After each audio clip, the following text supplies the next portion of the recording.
रक्षक वर्ग बनना है। वो कहते थे कि ये नहीं मेरा मकसद कि मेरी पार्टी ही राज करे। वो कहते थे इस देश का शोषित पीड़ित समाज, SC ST OBC और माइनॉरिटी समाज के, बहुजन समाज के लोग इस देश में राज करने चाहिए। मगर आज क्या हालात, मनुवादी शक्तियां, सांप्रदायिक शक्तियां इस देश को पूरा कब्जे में कर लिया है। चारों शासन पे उनका कब्जा है। तो ये क्यों है भाई? दुश्मन तो दुश्मनी का ही काम करेगा। माननीय कांशीराम साहब कहते थे कि दुश्मन का काम है दुश्मनी करना, मगर हमारा काम है हमारे मकसद को पूरा करना। तो माननीय कांशीराम साहब के तो ये बहुजन उनके जो जीवित थे तब तक तो चला। भगवान बुद्धा ने कहा था बहुजन हिताय। वो बहुजन कौन है, बहुजन कौन है, ये बात ढूंढते ढूंढते हजारों साल निकल गए। महात्मा फूले ने पहचाना कि शूद्र ही बहुजन है। तो शूद्रों को उन्होंने शिक्षा का अधिकार दिया। उसके बाद उस महात्मा ज्योतिबा फूले के शिक्षा के अधिकार से उन्होंने शाहू जी महाराज ने अपने शासन में अधिकार दिया। बाबा साहब अम्बेडकर आए। बाबा साहब अम्बेडकर ने संविधान बनाया और संविधान में हजारों जातियों में बटे हुए समाज को जोड़ना आसान हो जाए, इसलिए उन्होंने 3 वर्गों में बांटा, अनुसूचित जाति, अनुसूचित जनजाति और पिछड़ा वर्ग। इन्होंने तो 3 वर्ग आसान कर दिया काम, क्योंकि हम तो हजारों जातियों में बटे थे। और माननीय कांशीराम साहब ने ये तीनों वर्गों को जोड़कर एक बहुजन समाज बनाया। माननीय कांशीराम साहब ने 45 साल के संघर्ष में कुछ भी स्वार्थ नहीं रखा। वो अपने खुद के लिए नहीं, समाज के लिए जिए।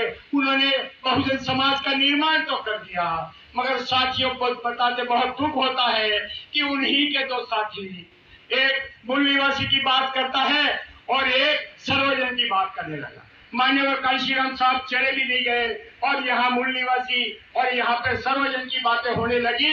एक ब्राह्मणों के खिलाफ वो बोलने लगा और एक ब्राह्मणों के चरणों में जाके गिरा। तो आप समझ सकते हैं, क्योंकि मैं जान रहा हूँ यहाँ पे जो भी है कार्यकर्ता हो या मंचासीन बैठे हुए समाज लोग, सारे नेता लोग जानते हैं कि माननीय कांशीराम साहब का ये बहुजन मिशन जो भगवान बुद्धा से लेकर कांशीराम साहब के तक था, वो मिशन कैसे खत्म हुआ। तो साथियों, आज ये हमें सोचने की बात जरूर है, क्योंकि कांशीराम साहब राजनीति में जो तर्क बताते थे वो सही होते थे।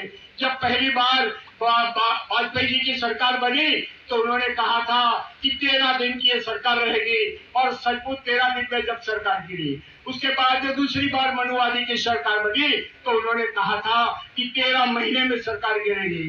तो साथियों, माननीय कांशीराम साहब के साथ में हमने 22 साल काम किया है। वो कहते थे एक दिन जरूर आएगा कि ये मनुवादी पिछड़े वर्गों के नेता के पिछवाड़े पर मार मार के संगठित एक करने का काम करेगा। और आज हमारे लोग, बहुत खुशी की बात है कि IDA गठबंधन सारे नेताओं को, पिछड़ों को जोड़ने का काम करता है। तो साथियों, पिछड़े वर्ग को, लोगों को, छोटे छोटे नेता जो है, छोटी छोटी पार्टियां बड़े क्षेत्रीय है, जिले के लेवल पे है, पूरे देश में नहीं है, मगर वो भी मिशन को जानते हैं, माननीय कांशीराम साहब को जानते हैं।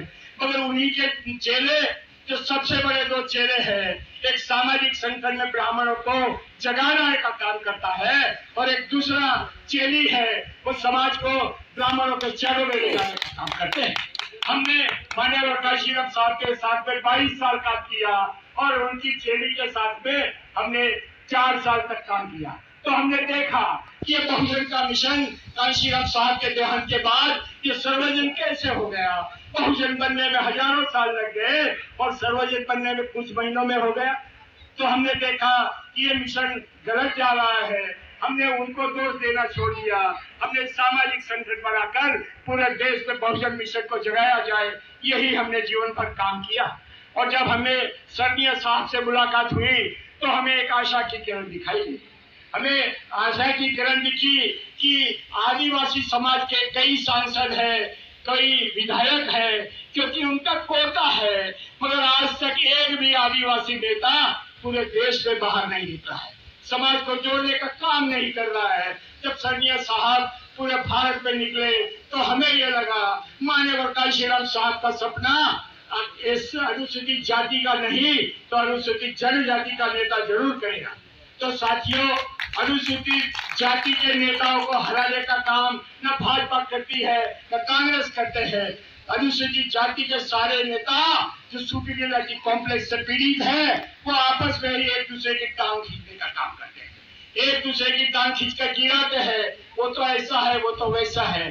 तो कल श्रीराम साहब ने कहा था 2020 के बाद जो भी लोकसभा का चुनाव आएगा उस चुनाव में बहुजन समाज के सारे नेता, चाहे बड़ा से बड़ा चमरबंद हो या छोटे से छोटा नेता हो, उनको मजबूरी से एक होना पड़ेगा।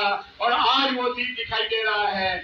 आज जो ये गठबंधन बना है और गठबंधन के मुखियाओं ने सरनिया साहब को कहा है कि आइए आप नेतृत्व लीजिए, तो मैं आपको बताना चाहता हूं साथियों कि हमें अब सिर्फ कांशीराम साहब का सपना पूरा करना है, मिशन पूरा करना है। क्योंकि मान्यवर साहब कहते थे जिस समाज का राजा नहीं होता वो समाज कभी ताजा नहीं होता, वो समाज कभी ताजा नहीं होता है।